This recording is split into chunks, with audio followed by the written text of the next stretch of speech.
یہ آدمی ابھی سگریٹ جلانے ہی والا تھا کہ اچانک اسے ڈیش بورڈ پر ایک انگلی کا نشان نظر آیا۔ وہ آدمی گھبرا گیا کیونکہ اس نے پہلے کبھی ایسی صورتحال کا سامنا نہیں کیا تھا۔ وہ اسے قریب سے دیکھنے کے لیے جلدی سے آگے بڑھا، لیکن اسے اندازہ نہیں تھا کہ اچانک طیارے سے ایک زوردار آواز آئے گی اور پھر جہاز کا ڈھانچہ مسلسل ہلنا شروع ہو گیا۔ وہ اسے قابو کرنے کے لیے جتنا بھی مڑا، کوئی فائدہ نہیں ہوا۔ صاف ظاہر تھا کہ یہ انجن کے پھٹنے کی آواز سے ہوا تھا۔ پلک جھپکتے ہی پورے کیبن میں گھنا دھواں بھر گیا اور پھر وہ ایک جھیل سے جا ٹکرایا۔ تب جا کر اسے کچھ دوبارہ نارمل محسوس ہونے لگا۔ کچھ ہی دیر بعد جہاز کا لوہے کا دروازہ ایک زوردار لات مار کر کھولا گیا۔ وہ آدمی اپنا سر پکڑے ہوئے باہر نکلا۔ ایسا لگ رہا تھا کہ اس کے ٹکر نے اسے کافی نقصان پہنچایا ہے۔ باہر نکل کر اس نے سب سے پہلے اپنا ہاتھ لہرایا، جیسے وہ خدا کی طرف سے دیے گئے اس مذاق کا جواب دے رہا ہو۔ وہ جہاز جو ابھی آسمان میں اڑ رہا تھا اب ٹوٹے ہوئے ملبے کا ڈھیر بن چکا تھا۔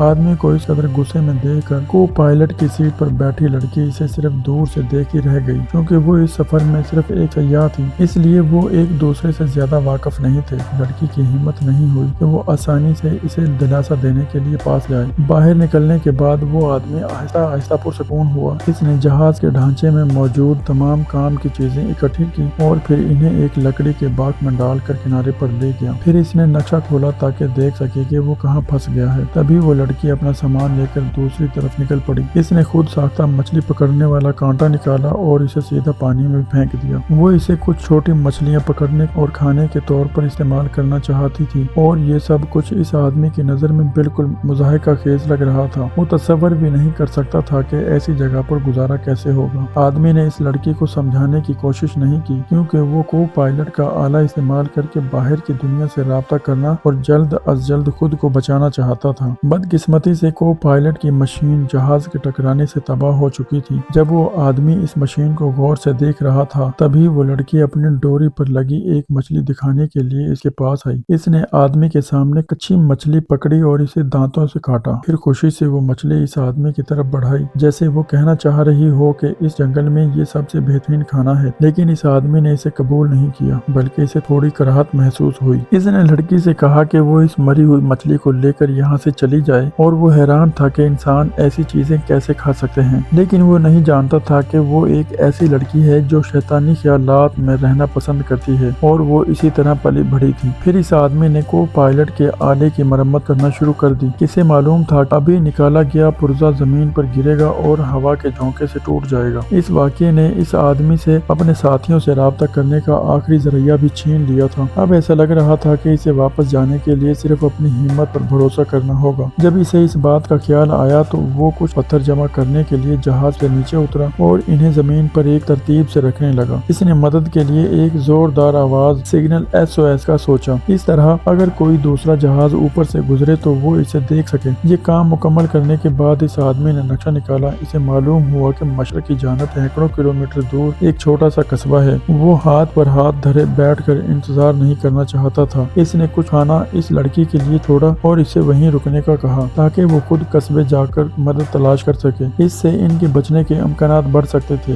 یہ کہہ کر وہ آدمی اکیلا ہی نکل پڑا، لیکن جیسے ہی وہ پہاڑی پر چڑھا اس کے دل میں تھوڑا خوف سا پیدا ہو گیا، کیونکہ اس کے سامنے کا راستہ ایک نہ ختم ہونے والی دلدل تھا۔ اگرچہ راستہ خطرناک تھا لیکن کم از کم وہاں کا منظر ٹھیک تھا۔ چلتے چلتے اچانک اسے پرندوں کا ایک غول نظر آیا۔ اس نے فوراً اپنی شاٹ گن اٹھائی تاکہ اپنے لیے کچھ کھانے کا بندوبست کر سکے۔ بدقسمتی سے وہ ایک بھی فائر کیے بغیر وہیں پھنس کر رہ گیا۔ وہ بے بسی سے پرندوں کو اڑتے ہوئے دیکھتا رہ گیا۔ اب شکایت کرنے کا وقت نہیں تھا، اسے بس آگے بڑھنا تھا۔ تاہم کچھ ہی فاصلے پر اسے ایک دلدلی علاقہ ملا۔ اسے پار کرنے ہی والا تھا کہ اسے اندازہ نہیں تھا کہ اس کی دونوں ٹانگیں اس میں دھنس جائیں گی۔ وہ آدمی فوراً آگے کی طرف جھکا۔ وہ یہاں کئی سالوں سے اڑ رہا تھا، ظاہر ہے وہ جانتا تھا کہ ایسی صورتحال سے کیسے نمٹا جائے۔ وہ اپنے ہاتھ پاؤں کی مدد سے 2-3 بار کوشش کر کے اوپر چڑھ گیا۔ کسے پتا تھا کہ کچھ ہی دیر بعد آسمان پر طوفان آ جائے گا۔ کیچڑ سے نکلنے کے بعد وہ موقع کا فائدہ اٹھا کر اپنا ہتھیار کو دھونا چاہتا تھا، لیکن جیسے ہی اس نے شاٹ گن اٹھائی اسے پتا چلا کہ گولیاں تو کب کی غائب ہو چکی ہیں۔ وہ اتنا پریشان ہوا کہ اپنا پورا جسم اوپر نیچے ٹٹولنے لگا، لیکن اسے گولی کا ایک ہول تک نظر نہ آیا۔ وہ سوچ بھی نہیں سکتا تھا کہ بغیر ہتھیار کے وہ کھانا کیسے حاصل کرے گا۔ صاف ظاہر تھا کہ آگے کا راستہ مزید مشکل ہونے والا تھا۔ رات ہوتے ہی بارش